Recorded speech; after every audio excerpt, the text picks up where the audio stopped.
السلام علیکم.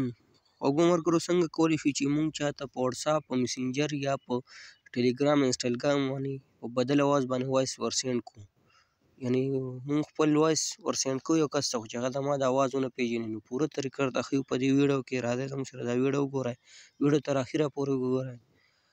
پس د دې نه مخکې که چېرې تاسو زموږ چینل نه سبسکرایب کړی ټیکنیکل بونیر لرمه سبسکرایب کړئ، او که زموږ دا ویډیو څوک په فیسبوک پیج باندې ګوري نو زموږ دا پیج سره ضرور لایک او شیر کړئ او فالو یې کړئ.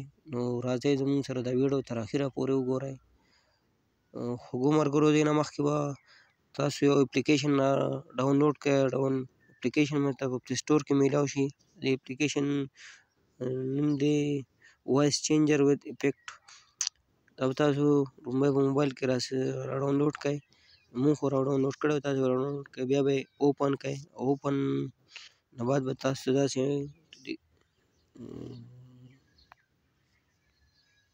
داسې انټرفیس به راشي. ټاپ ټو سټارټ ریکارډینګ. خو موږ په دې باندې سکرین ریکارډینګ سټارټ کړی دی. دا مونږ اپ کوو، په دې کې ستاسو د یو وایس ریکارډ کوو. بیا راځو ویډیو طرف ته.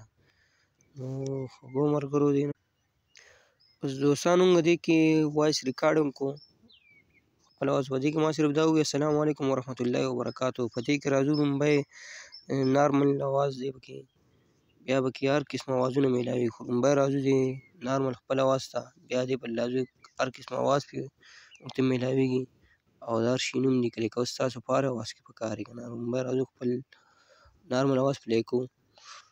السلام علیکم ورحمت الله وبرکاتو.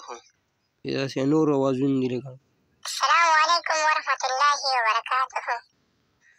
السلام علیکم ورحمت الله وبرکاتہ. دغې ملګرو اوس ډېر قسمه اوازونه دي، مختلف اوازونه چې ستاسو په هر اواز باندې پکار وي نو هغه شی نو تاسو ته پلی کېږي. السلام علیکم ورحمت الله. مثال که ستاسو پکې هر اواز خوښ شو هغه وخت تاسو ځان السلام علیکم ورحمت الله وبرکاتہ. ډېر مختلف اوازونه دي پکې ملګرو. السلام علیکم ورحمت الله وبرکاتہ. خدا کروي خیال نمبر موږ. السلام علیکم ورحمت الله وبرکاتہ. السلام علیکم ورحمت الله وبرکاتہ.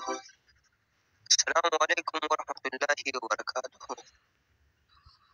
السلام علیکم ورحمت الله وبرکاتہ.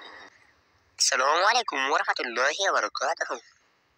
اوس ملګرو دې کې ډېر قسمه اوازونه دي. که تاسو په کار اواز ځان خوښ کړو، بس د هغې نه بعد به بیا که دا مونږ اوس یو کس ته سینډ کوو نو څنګه به سینډ کوو. نو لومړی فرسټ اف آل به په دې دریو ډاټ باندې کلیک کوو.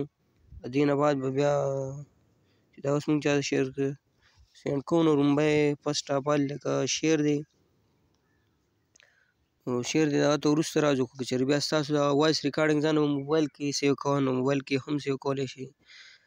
که په فون سکرین باندې لکه په کال باندې سیو کوئ نو هم داسې سیو کولی شئ. خو مثال مونږ یې چاته سینډ کوو نو شیر به ووایو. شیر نه بعد لکه اوس مثال که طور پر دې په واتساپ چاته ورسینډ کوم یا یې په میسنجر باندې ورسینډ کوم یا په ټلیګرام انسټاګرام باندې سینډ کوم. خو مثال که طور پر دې په واتساپ باندې چاته سینډ کوم نو سینډینګ به ووایو. او بعد د هغې نه به که مونږ هر چاته ورسینډ کوو نو هغه کس نوم به پکې سرچ کوو. لکه مثال که طور پر دې کس ته ورسینډ کوم نو دې باندې به زه کلیک کوم، سینډ به ووهم، دې کس ته دا ورسینډ شو. السلام علیکم ورحمت الله وبرکاتہ. بس دوستانو ویډیو تر دې پورې وه. ستاسو خوښه شوي نو زمونږ دا چینل دی سره ضرور سبسکرایب کړئ او آی ډي سره فالو کړئ او داسې نورو معلوماتي ویډیوګانو لپاره زمونږ دا چینل دی سره ضرور سبسکرایب کړئ. سلام.